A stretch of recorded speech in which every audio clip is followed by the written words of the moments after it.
तो यार कैसे हो तुम सब। आज मैं एक्सप्लेन करने वाला हूँ स्क्रैरक्रो मूवी को, जहाँ एक साइको किलर लोगों को मारकर स्क्रैरक्रो बना देता है। साथ ही वो किलर अपने बेटे तक को नहीं छोड़ता। तो मूवी की शुरुआत में हमें एक फार्मर को दिखाया जाता है जो अपने खेत में एक स्क्रैरक्रो लगाकर चला जाता है। दरअसल इस स्क्रैरक्रो में एक लड़की होती है जिसे काले कौवे नोच नोच कर मार देती है। वैसे कौवे काले ही होते हैं। खैर, अब हमें चार दोस्तों को दिखाया जाता है, डेवन, एस, एली और फाप्सी, जो अपने कार को पेट्रोल पंप पर रोकते हैं। अब दोनों लड़कियां वॉशरूम चली जाती है, जिसके थोड़ी देर बाद ही कार के ऊपर कुछ आकर गिरता है, जहां देखने पर वो किसी की कटी हुई उंगली होती है, जिसे कौवे ऊपर से गिरा देते हैं। फार्पसी कटी हुई उंगली को हटाने के लिए वाइपर ऑन करता है, पर इससे ग्लास में ब्लड लग जाता है। और वहीं दूसरी तरफ दोनों लड़कियां भी आ रही होती है, जिसे देखकर एली दोनों लड़कियों को अपनी बातों पर थोड़ी देर के लिए बिजी रखता है और तब तक फार्पसी ग्लास में लगी खून को साफ कर देता है। इसके बाद फार्पसी सबसे कहता है कि पास ही में एक लेक है, जिसे देखने के लिए सब लोग कार यहीं छोड़कर आगे बढ़ जाते हैं। थोड़ी दूर जाने के बाद इन लोगों को नो ट्रेसपासिंग का बोर्ड दिखता है, जिसे एज यूजुअल ये लोग इग्नोर कर देते हैं और आगे बढ़ जाते हैं। जहाँ इन सबको पता चलता है कि इनके फ़ोन में नेटवर्क नहीं है। अब इन सबको एक स्क्रैरक्रो दिखता है जिसके ऊपर एक कौवा बैठा हुआ होता है। ये सबको बहुत ही अजीब लगता है, क्योंकि कौवे की तो स्क्रैरक्रो से फटती है, पर यहाँ उल्टा होता है। अभी एस एक कौवे को कुछ खाते हुए देखता है, जिसे देखने के लिए एस उसके पास जाती है, तो वो देखती है कि कौवा किसी की कटी हुई उंगली खा रही है। ये देखकर एस काफ़ी डर जाती है। अब फाप्सी इस ट्रिप को यूं ही बर्बाद नहीं करना चाहता था, इसलिए फाप्सी एस को झूठी कहानी सुनाकर समझा लेता है। वहीं दूसरी तरफ हम किसी को खेत में भागते हुए देखते हैं, तो स्कैरक्रो की तरह होता है। अब ये लड़की हेल्प के लिए चिल्लाती है, और उसकी आवाज़ किसी को सुनाई नहीं देती। तभी वो फार्मर पीछे से आ जाता है और इस लड़की को मार देता है।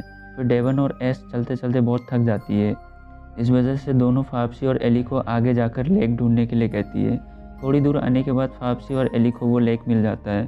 फिर ये चारों इस लेक पर आकर नहाते हैं। इसके बाद दोनों लड़कियां फाप्सी और एली से कहती है कि तुम्हें यहाँ पर कार लेकर आना चाहिए।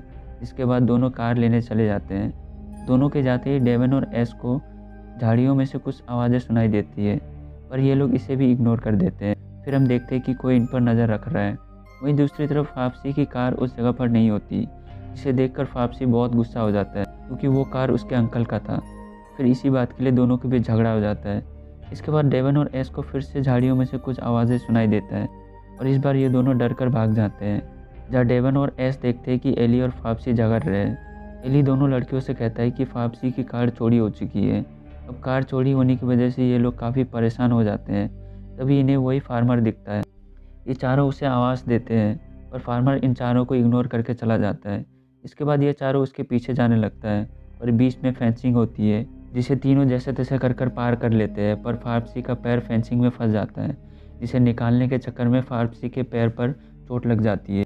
इसलिए सब लोग फार्पसी को स्क्रैरक्रो के पास लेकर आता है, और एस को साथ छोड़कर डेवन और एली उस फार्मर के पीछे जाते हैं। पर इन दोनों को फार्मर नहीं दिखता। वहीं अब रात हो जाती है, जहाँ फार्पसी बहुत दर्द हो रहा होता है, इसलिए दर्द को कम करने के लिए वो सिगरेट पीने लग जाता है। दूसरी ओर एली को सीटी की साउंड सुनाई देता है। जहाँ एली चेक करने के लिए पीछे मुड़ता है, तो उसके सामने वही फार्मर होता है, जो दोनों को मार के बेहोश कर देता है और अपने साथ ले जाता है। इसके बाद हम एस को देखते हैं, जो स्कैरक्रो को देखकर काफ़ी डर जाती है। फिर दोनों फ्रेश होने के लिए चले जाते हैं। दूसरी तरफ फार्मर दोनों को अपने घर ले आता है, जहाँ हम देखते हैं कि फार्मर के घर पर और भी कई सारे लोग होते हैं। अब डेवन को होश आ जाता है, इसलिए फार्मर उसे चेयर से बांध देता है। इसके बाद वो चिल्लाने लग जाती है, पर डेवन को यहाँ पर नहीं चिल्लाना चाहिए था, क्योंकि फार्मर उसके मुंह को सुई धागे से सील देता है, जो काफ़ी दर्दनाक होता है। वहीं अब खेतों में हम एस को देखते हैं, जो स्कैरक्रो को काफ़ी गौर से देख रही होती है। जहाँ वो देखती है कि स्कैरक्रो के मुंह पे कुछ कीड़े होते हैं, जिस पर वो हाथ रखती है तो कीड़े उसके ऊपर गिर जाती है, जिससे वो बहुत घबरा जाती है। इसके बाद हमें फार्मर को दिखाया जाता है, जो एली को इंजेक्शन मारने वाला होता है, और तभी डेवन जोर से बोलने की कोशिश करती है, जिससे उसके मुंह की सिलाई खुल जाती है। फार्मर ये देखकर काफ़ी गुस्सा हो जाते हैं और इंजेक्शन उसी को मार देता है। इसके बाद डेवन पैरालाइज हो जाती है। फिर फार्मर उसके मुंह पर स्क्रैरक्रो का मुखड़ा लगा देता है। वहीं दूसरी तरफ हम खेतों में एस को देखते हैं, जिसे कुछ आवाज़ें सुनाई देती है, जिसे सुनकर वो फाप्सी को आवाज़ लगाती है, और फाप्सी कोई रिस्पॉन्स नहीं देता। और तभी कोई एस को खींच लेता है। इसका नाम डेरेक है।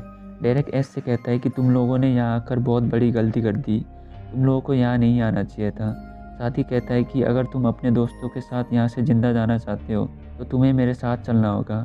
इसके बाद डेरेक एस को फार्मर के घर ले जाता है, क्योंकि ये फार्मर का ही बेटा होता है। फार्मर का बेटा डेरेक एस से कहता है कि उसके डैड ने यहाँ कई सारे लोगों को बंदी बनाकर रखा है। वो फार्मर ऐसा इसलिए करता है क्योंकि एक बार किसी ट्रेसपासर्स की वजह से उसके वाइफ की मौत हो गई थी और तभी से वो फार्मर सभी ट्रेसपासर को तड़पा तड़पा कर मार देता है। इसी दौरान किसी की आवाज़ आती है जिस वजह से डेरेक एस को छुपा देता है। अब यहाँ फार्मर अपने बेटे से बात करता है, जहाँ हम देखते हैं कि फार्मर ने फेब्रिस को भी पकड़ लिया है। इसके बाद फार्मर एली को स्केयर क्रू बनाने की तैयारी करता है, जहाँ वो उसके हाथों पर कील ठोक देता है जिसे एस नहीं देख पाती, इसलिए वो फार्मर पर चिल्ला देती है। साथ ही एस एक छोटी सी हथियार पकड़कर फार्मर को मारने की कोशिश करती है, पर फार्मर उसे ही मारकर बेहोश कर देता है। इसके बाद फार्मर अपने बेटे डेरेक के साथ तीनों को स्केयर क्रू बना देता है। इसके बाद डेरेक एस को छोड़ देता है और कहता है कि तुम जल्द से जल्द यहाँ से भाग जाओ। एस अपने दोस्तों के बारे में पूछती तो डेरेक कहता है कि उसके फादर ने उन सभी को स्केयर क्रू बनाकर खेतों पर लटका दिया है। साथ ही डेरेक एस से कहता है कि खेत पार करते ही तुम्हें रोड मिलेगी, इसलिए तुम जल्दी यहाँ से निकल जाओ। तभी फार्मर इन दोनों को बात करते हुए देख लेता है, पर फार्मर का बेटा अपने डैड से रिक्वेस्ट करता है कि वो एस को जाने दे। फार्मर अपने बेटे की रिक्वेस्ट मान लेता है और एस को जाने दे देता है, जिसके जाने के बाद डेरेक अपने डैड से इन सब के लिए माफ़ी मांगता है। पर फार्मर अपने बेटे से कुछ ज़्यादा ही गुस्सा होता है, इसलिए वो अपने बेटे को भी मार देता है। जिसके बाद हम एस को देखते हैं, जिसे एक स्केयर क्रू दिखता है।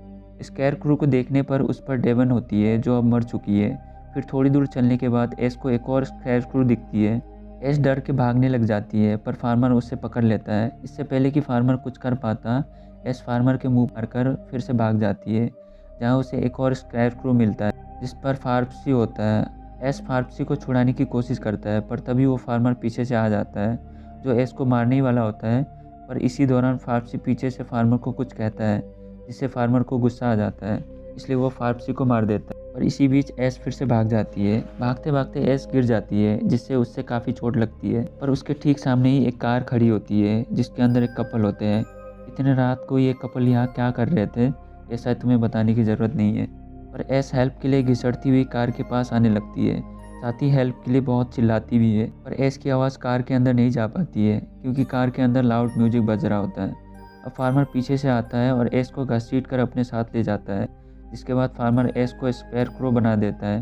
और ये वही सीन है जिसे हमने मूवी की शुरुआत में देखा था। और इसी के साथ ये मूवी यहाँ पर ख़त्म हो जाती है। इस मूवी को डायरेक्ट किया है एडम रोडनेस ने और IMDb पर इसकी रेटिंग है 4.1 आउट ऑफ 10, जो स्टोरी के हिसाब से मुझे थोड़ी सी कम लगी।